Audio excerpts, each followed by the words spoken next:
Ça va mieux, ça fonctionne mieux. Merci beaucoup.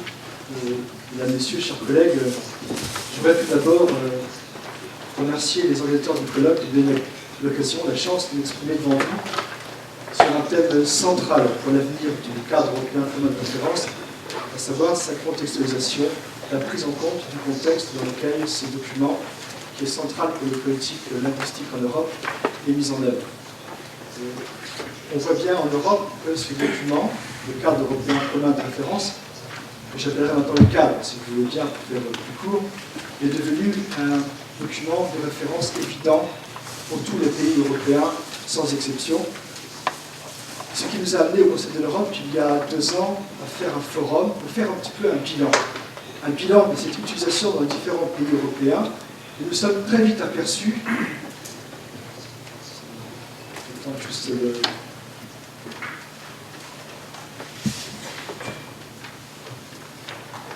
Nous sommes aperçus que toutes les expériences en Europe qui étaient réussies dans la mise en œuvre du cadre européen commun de référence reposaient précisément sur une analyse préalable du contexte et sur une mise en œuvre qui soit adaptée aux besoins spécifiques d'un contexte éducatif, politique ou culturel.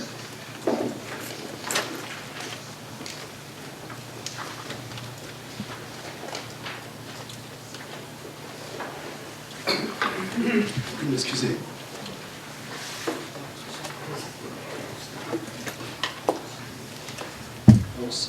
Je vais, si vous voulez, continuer, et puis le diaporama ne rattrapera, je pense. Bon, pour dire une formule de cette introduction, pour dire que pour nous, au Conseil de l'Europe, comme dans tous les experts qui suivent un petit peu cet outil, il n'y a pas d'utilisation pertinente du cadre européen commun de référence qui ne soit pas contextualisé. Utiliser le cadre comme un outil sans souci de contextualisation, c'est la plupart du temps, sinon tout le temps, perdre en route une grande partie de la richesse de ce document. C'est surtout ne pas comprendre la portée exacte et la finalité exacte de cet outil. Donc pas de contextualisation, de cadre sans contextualisation, c'est mon propos, mais bien sûr, mon exposé, si vous voulez bien, portera sur un autre aspect, à savoir la question suivante: que signifie exactement contextualiser le cadre européen commun de référence? Et je vous propose de prendre 2 aspects successifs.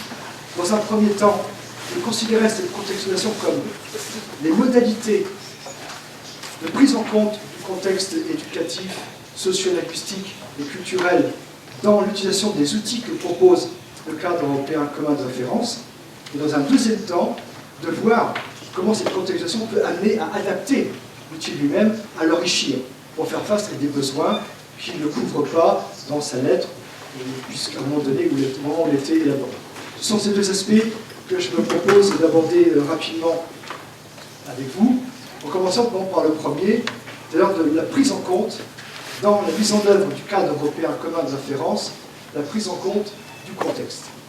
Et cette prise en compte signifie avant tout, c'est un terme que je reviendrai, que je serai souvent amené à reprendre, constitue d'abord à faire des choix raisonnés, responsables par rapport à la palette de ce que propose le cadre européen commun de référence. Et pour commencer, j'aimerais bien prendre, à titre d'illustration, 3 exemples. Premier exemple va porter sur l'outil du cadre européen commun, pourtant le plus évident, qui a fait le succès du cadre en Europe, à savoir l'échelle des niveaux de compétences. Je crois qu'elle n'est pas à l'écran, mais tout le monde connaît cette échelle qui propose que pour toutes les langues soit adoptée une échelle unique en 6 niveaux de compétences pour pouvoir rendre compte du niveau de compétence d'un apprenant, d'un élève ou d'un étudiant. Et on voit bien en Europe que la plupart des pays, la plupart des systèmes éducatifs ont adopté cette échelle pour fixer les objectifs de l'enseignement des langues aux différents moments du cursus. Ceci paraît évident, c'est une démarche qui se généralise. Simplement, quand on regarde la façon dont les pays le font, on voit déjà là des différences sensibles qui tiennent compte de l'état de réflexion dans le pays, voire du contexte culturel. Je vais prendre des exemples de certains pays, hélas encore nombreux, qui adoptent comme objectif un niveau global, qui disent par exemple à la fin de l'enseignement secondaire, les élèves doivent avoir atteint le niveau B1, B2 ou C1 dans la langue. C'est-à-dire que dans cette démarche, on ne fait pas le choix entre tout ce que recouvre ces niveaux globaux. Or, nous savons bien que le niveau global A, A2, B1, B2 est beaucoup trop large pour être véritablement opératoire pour l'action pédagogique. Donc, c'est une première façon d'utiliser, sur laquelle on peut avoir des doutes. Ce qui est beaucoup plus riche, qui repose cette fois-ci sur une analyse des possibilités et des besoins, c'est de définir les objectifs, comme le font certains pays de plus en plus nombreux, définir les objectifs en tenant compte de l'activité langagière, c'est-à-dire de définir des objectifs qui soient différents pour la compréhension, pour l'expression, pour l'écrit, pour l'oral ou pour la langue qui est utilisée. En sachant que on ne peut pas raisonnablement espérer que les élèves ou les étudiants atteignent le même niveau de compétence dans les différentes activités langagières. Tous les pédagogues, tous les enseignants savent que le rythme de progression en compréhension, en expression n'est pas le même, qu'il n'est pas le même à l'oral et à l'écrit. L'objectif, donc, ce que permet le cadre dans cette utilisation de l'échelle, c'est d'abord réfléchir sur l'objectif qu'on se fixe par rapport à chaque activité langagière. Ensuite, excusez-moi, j'espère que ça ne va pas être trop fréquent. Ensuite, une autre approche, je prends bien sûr 3 exemples qui sont un peu extrêmes, qui sont très différents, et pour montrer simplement que même l'échelle de niveau, qui est la plus évidente, peut faire l'objet d'une contextualisation dans sa mise en œuvre.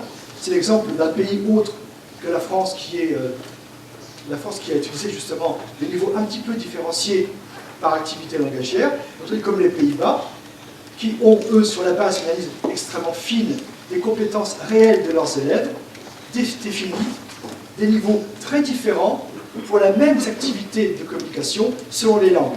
On voit par exemple que pour une activité qui correspond à la situation de communication, d'être capable oralement de présenter des informations à un public, de présenter des argumentations, nos collègues aux Pays-Bas ont décidé de fixer le niveau B2 en anglais, B1+ en français et par exemple A2 en russe. Je ne veux pas dire toutes les langues, mais là on a une approche complètement différente, c'est-à-dire qu'on a ici une analyse réelle des capacités observer, constater des étudiants et des élèves pour fixer l'objectif. Alors que nous avons dans d'autres pays une approche complètement différente qui est de dire, a priori, nous souhaitons que nos élèves atteignent tel ou tel niveau de compétence. Cette approche que je viens de citer des Pays-Bas nous rappelle une chose qui est extrêmement importante quand on veut parler du cadre européen commun de référence et son utilisation dans un contexte éducatif, c'est que le niveau de compétences B et C, intermédiaire et supérieur, sont beaucoup trop larges pour pouvoir être utilisables tels quels comme objectif pédagogique. Il est évident que la palette, le spectre des descripteurs que recouvrent les niveaux B et C ne peut pas faire l'objet d'objectifs opératoires au niveau éducatif. Il faut obligatoirement, si l'on veut véritablement prendre en compte le cadre européen commun et sa logique, faire des choix sur ce que souhaite un système éducatif par rapport à ses élèves dans un objectif éducatif et fonctionnel. C'est un... Merci beaucoup.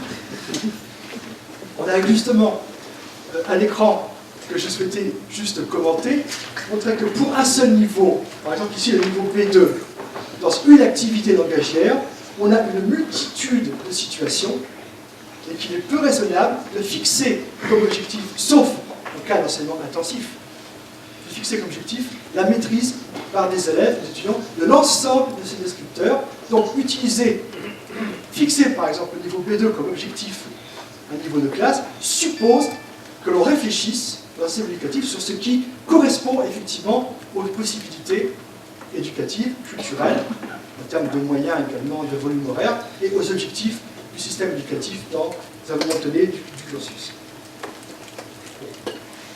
Je vais passer très vite sur ce point pour dire également que cette échelle, j'insiste sur l'échelle qui n'est pas, à mon sens, le plus important mais qui est symptomatique du fait que même ce qui est le plus universel dans le cadre doit être contextualisé. Pour dire que l'utilisation des niveaux de compétences peut-être elle aussi, peut correspondre elle aussi à des finalités très différentes. Je vais prendre deux exemples. L'exemple du pays que je connais le mieux, la France, et celui d'un autre pays. En France, par exemple, nous avons fixé, c'était l'écran que vous avez dû voir tout à l'heure, des niveaux de compétences par activité langagière, selon qu'on étudie une langue comme première langue, comme deuxième langue, comme troisième langue. Mais nous savons bien, en France, que nos élèves n'ont pas ce niveau. Nous savons bien que nous fixons comme objectif les niveaux de compétences, mettons B2, quand on apprend une langue élevée à la fin de l'enseignement secondaire, mais nous savons que nos élèves, hélas, n'ont pas ce niveau de compétences. Alors, à quoi rime, et vous me demandez, l'affichage, ça ne correspond pas à la réalité, tout simplement à une réflexion pédagogique suivante. Pour pouvoir progresser, il faut avoir un objectif. Et le problème d'enseignement des langues dans notre pays, comme dans d'autres pays européens, était qu'un élève qui commençait à apprendre l'anglais, l'allemand, l'espagnol, le japonais ou le chinois, l'apprenait pour parler anglais, allemand, japonais ou chinois. Ce qui ne peut pas être un objectif opératoire pour un élève ni pour un professeur. Donc, notre démarche en France a été de dire, nous fixons par ce niveau des lignes d'horizon, des points qui marquent l'ambition que nous avons pour nos élèves. Même si cette ambition est supérieure à la réalité de ce que nous pouvons obtenir pour l'ensemble de nos élèves. C'est une démarche qui correspond aux besoins du système éducatif, qui n'est pas celui d'autres systèmes éducatifs, dont je parlais tout à l'heure. Et ceci nous a amené d'ailleurs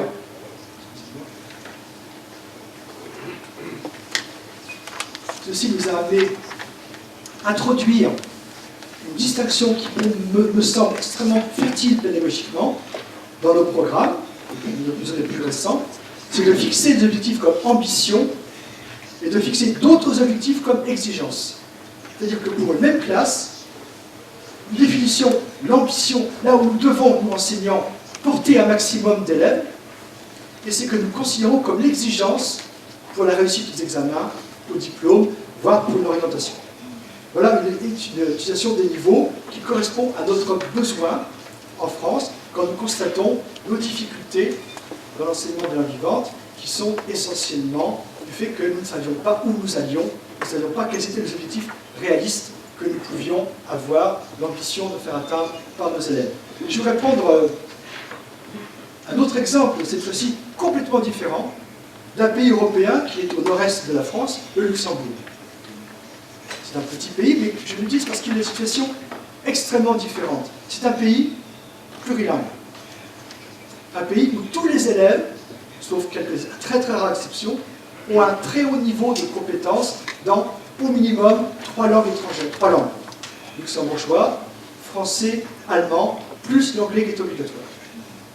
Tous ceux qui sont au Luxembourg sont étonnés de voir le très haut niveau de compétences des élèves et des étudiants. Mais le Luxembourg a quand même décidé d'adopter le niveau du cadre européen comme objectif. Pour quelle finalité? Non pas comme en France, pour avoir une ambition plus grande pour les élèves. Au contraire.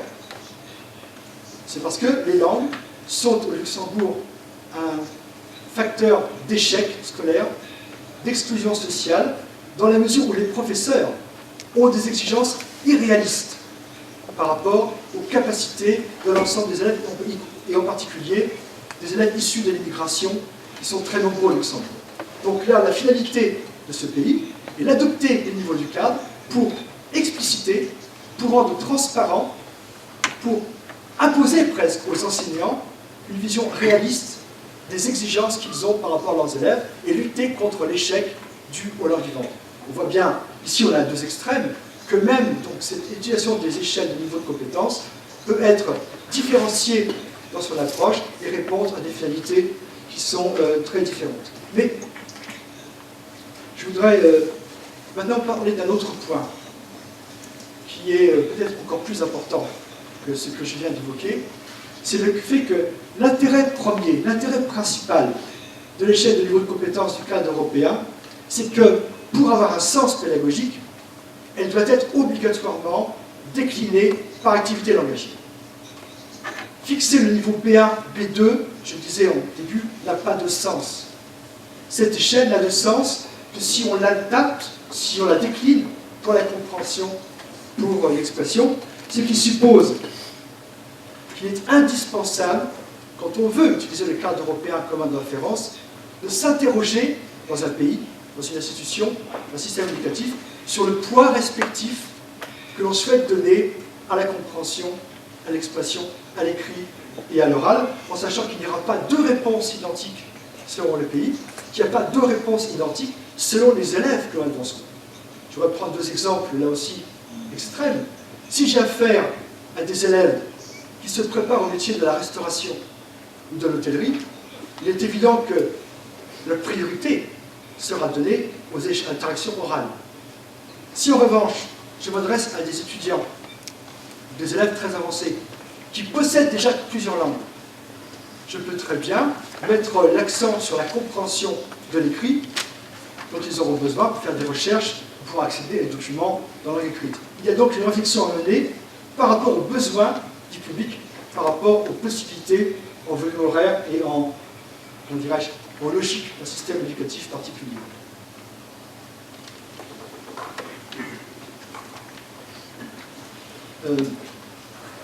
Cet aspect qui est primordial dans le cadre européen commun de référence, cette obligation qu'un système éducatif réfléchisse au poids de chacune des activités langagières dans une finalité éducative et de formation, est rendu possible par, justement, non seulement l'échelle de compétences, mais surtout par la logique du plurilinguisme qui sous-tend le cadre européen commun de référence. C'est-à-dire cette idée fondamentale que ce qui est important, ce n'est pas tant le niveau atteint dans une langue particulière, mais la complémentarité des compétences en langue qu'un même individu possède.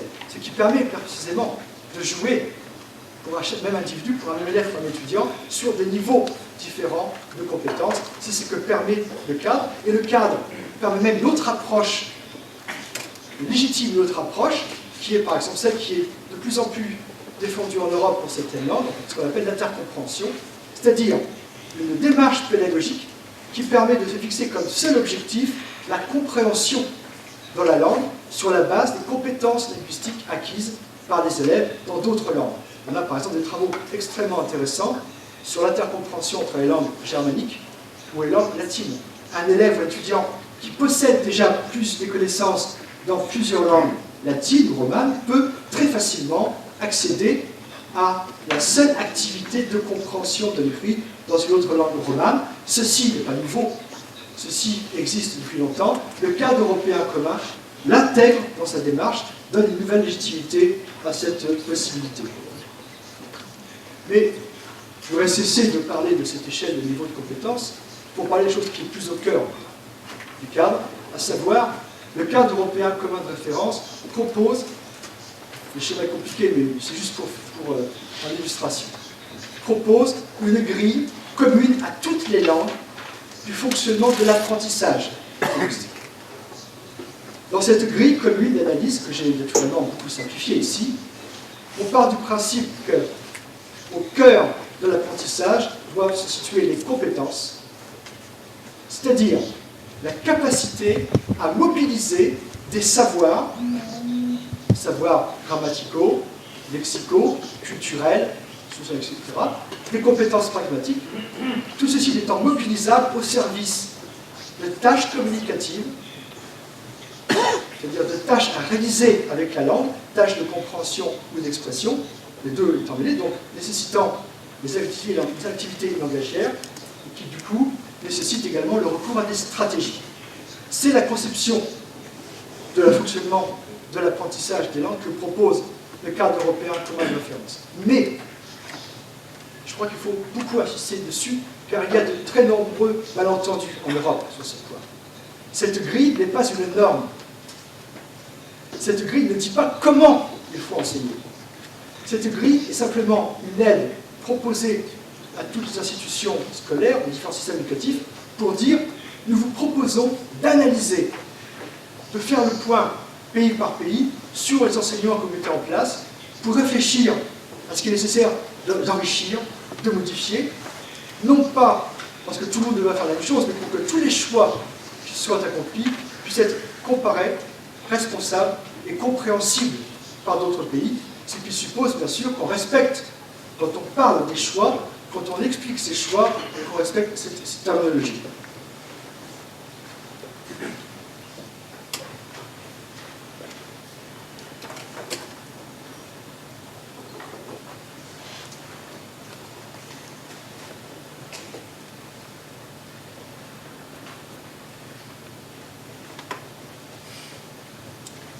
Cette grille, elle peut paraître évidente, elle peut paraître normative, elle peut paraître très loin de notre problématique de contextualisation.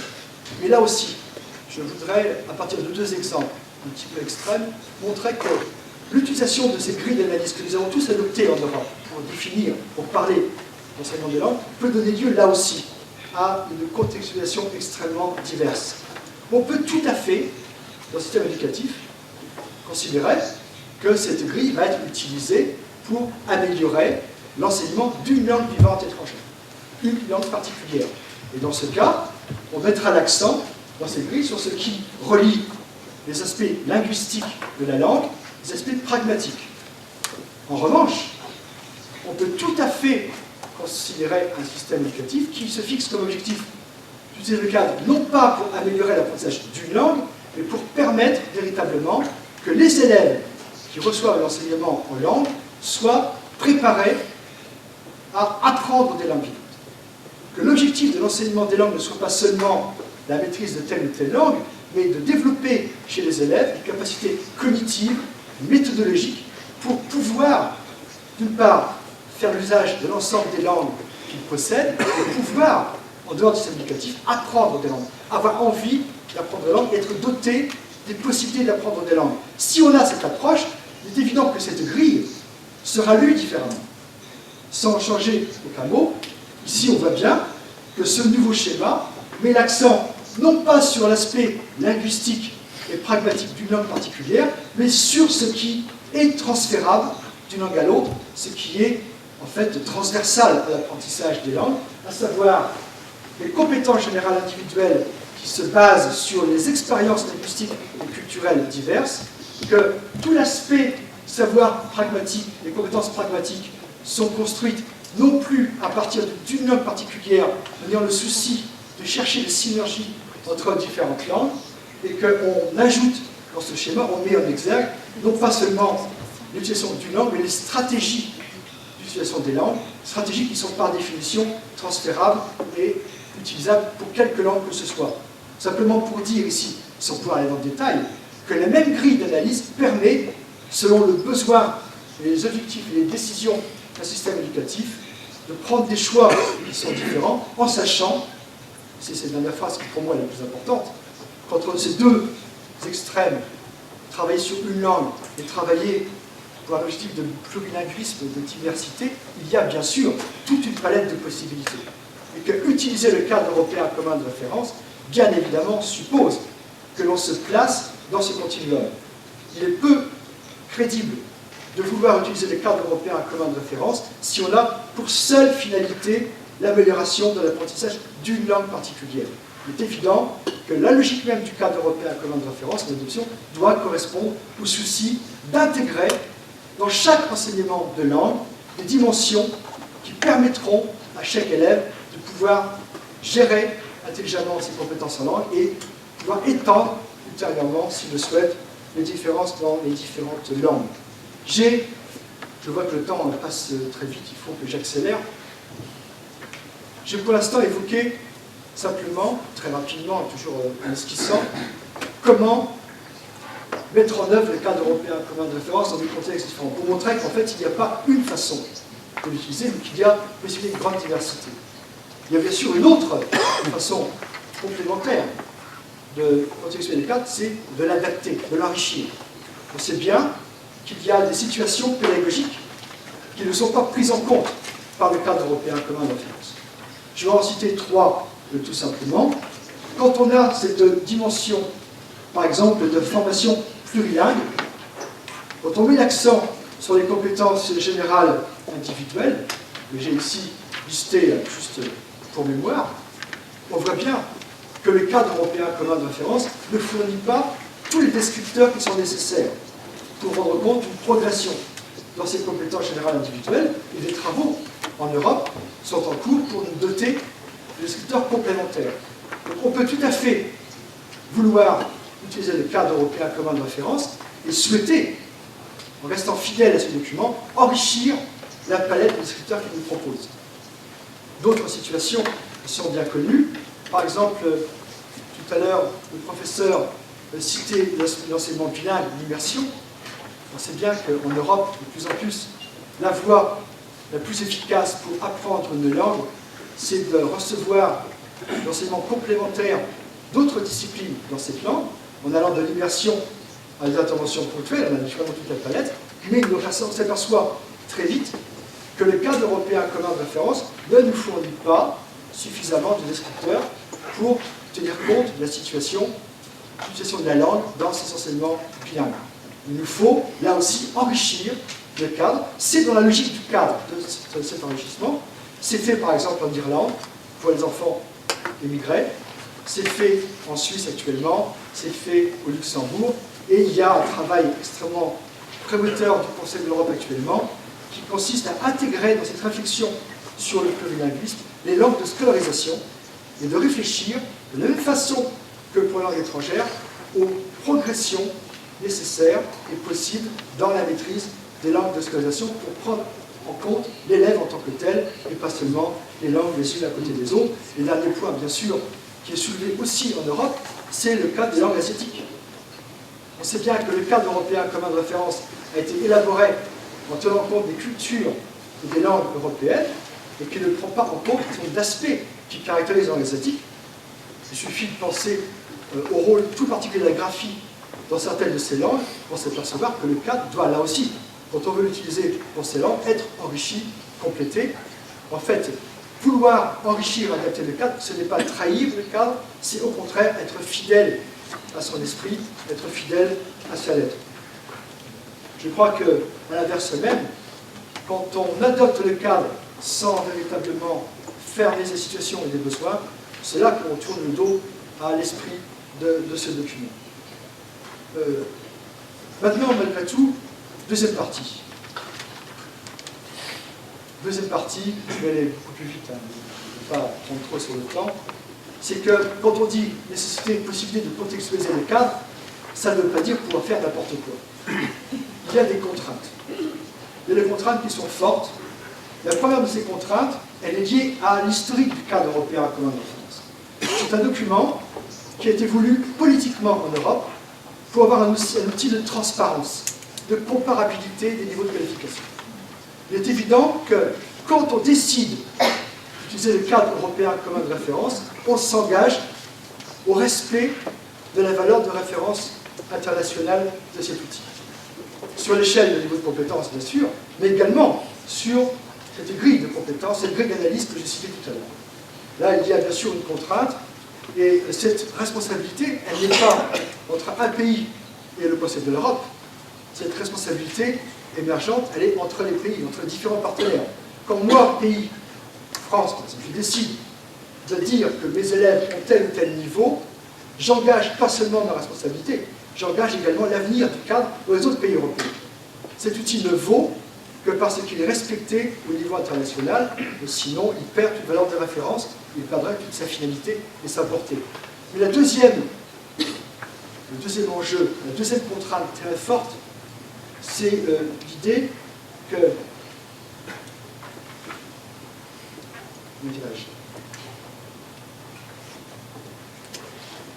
c'est l'idée que le cadre européen commun de référence est moins un outil destiné à régler ou à réguler l'enseignement et l'évaluation en langue qu'un outil de politique linguistique.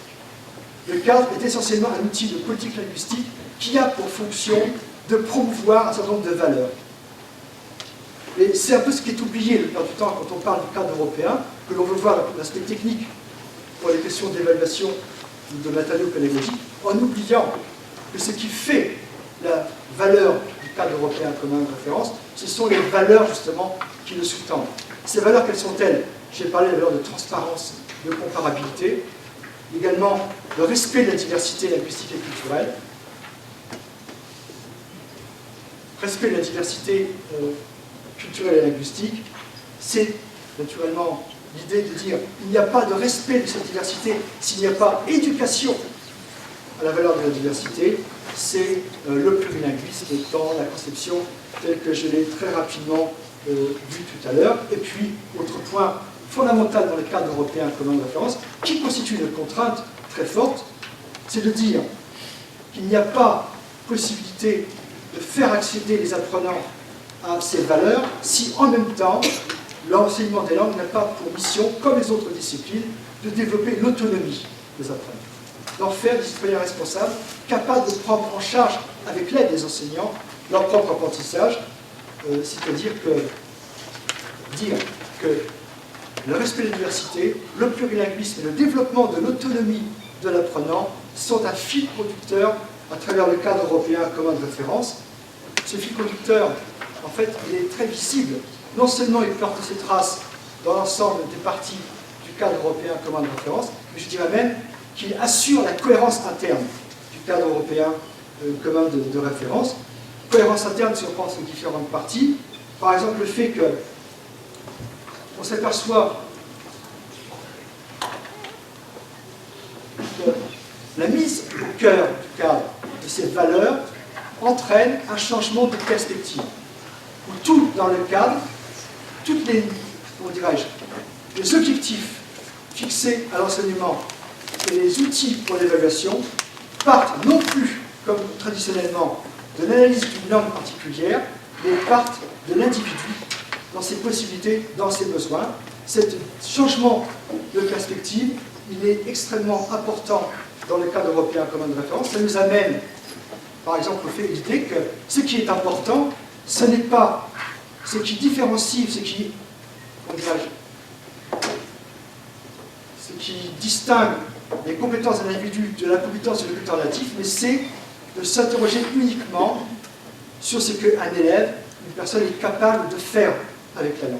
C'est pour ça que tout dans le cadre européen commun de référence, en termes de scripteur, est décliné autour de être capable de. On a constamment le verbe pouvoir, être capable de. On voit bien qu'il y a ici une vision exclusive qui part de l'individu dans ce qu'il est capable de faire avec la langue qu'il a apprise. Le deuxième point, bien sûr, c'est l'évaluation positive. C'est-à-dire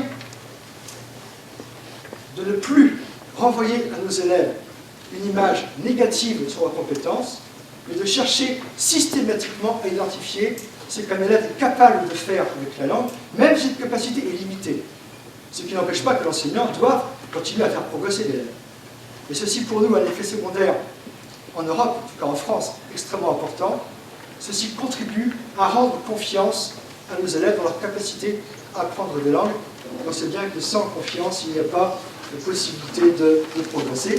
Ceci nous amène à l'idée, bien sûr, de l'auto-évaluation, qui dit rendre autonomes les élèves, suppose que l'enseignant se fixe aussi pour objectif de lui apprendre à réfléchir sur ce qu'il sait faire, sur ses limites, de l'aider à se fixer des objectifs, et ceci passe par l'auto-évaluation, ce qui explique que dans le cadre, vous ayez le scripteur qui commence par « je peux », ce qui s'adresse bien sûr à l'élève, et d'autres scripteurs qui commencent par « peut », qui est un outil à l'usage des professeurs. Donc, ici, on voit bien, même si j'étais trop rapide, je me rends compte, cette ligne conductrice du cadre, qui n'est pas seulement de décrire les compétences en langue, mais de faire tout pour que, dans l'action pédagogique, les élèves deviennent de plus en plus autonomes, bien sûr en sachant que c'est un apprentissage très long, qui ne se décrète pas. Ceci est extrêmement important.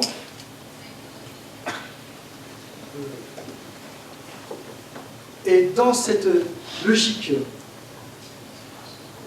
de prise en compte de l'individu de façon positive, on arrive très vite à une mise en cause, qui est dans le cadre d'une mise en cause du niveau global donné pour un élève dans une langue particulière, qui ne peut pas correspondre à cette réalité, auquel le cadre nous propose une autre démarche, qui est celle du portfolio européen des langues, qui est la traduction pour l'élève du cadre européen, où, au lieu d'un niveau global, qui n'a pas de sens pédagogique, on propose une évaluation des élèves qui soit un reflet fidèle de leur acte de compétence en compréhension, en expression, langue par langue. On a là un souci de prendre en compte dans le cadre l'élève comme acteur plurilingue dans la totalité de ses compétences, en sachant que chez chaque élève, chaque compétence dans chaque langue sera nécessairement à un niveau différent. Il faut que je conclue. Avec toutes mes excuses pour le retard. Je conclue en disant que mon titre parlait d'une tension. Une tension entre ces besoins, cette nécessité d'une contextualisation. Et je pense que là, il est clair que les exemples que j'ai donnés touchent au cœur même du dispositif éducatif. Il n'est pas imaginable qu'une telle démarche pédagogique, éducative, soit prise telle qu'elle d'un pays à l'autre. Il faut bien sûr contextualiser. Et contextualiser le cadre, ça signifie s'interroger sur les moyens les plus efficaces pour promouvoir ces valeurs dans un contexte éducatif, culturel particulier. Cette tension entre ce besoin d'utilisation et ce besoin de référence internationale, elle est réelle. Nous multiplions en Europe les outils pour essayer de la réduire, mais plus fondamentalement, je crois sincèrement que la tension disparaît quand véritablement on prend conscience que décider d'adopter le cadre européen comme de référence ne signifie jamais prendre ce cadre comme une norme rigide, mais au contraire comme une obligation, une nécessité de s'interroger, d'analyser ses propres besoins, de rechercher dans le cadre des outils qui peuvent répondre ou ne pas répondre à ces besoins, dans une perspective de promotion d'un certain nombre de valeurs qui nous sont communes, et qui sont communes à tous les États membres du Conseil de l'Europe et aux États associés. Je dois m'arrêter pour dire que, en fait, le propos qui met en avant le besoin de contextualisation peut paraître évident, simplement sachez qu'en Europe aussi, ou en Europe, nous avons encore beaucoup de mal à faire comprendre le besoin et la possibilité de contextualiser le cadre européen comme une référence. On voit bien que l'outil a été très souvent encore utilisé comme un outil qui s'impose, comme une sorte de norme.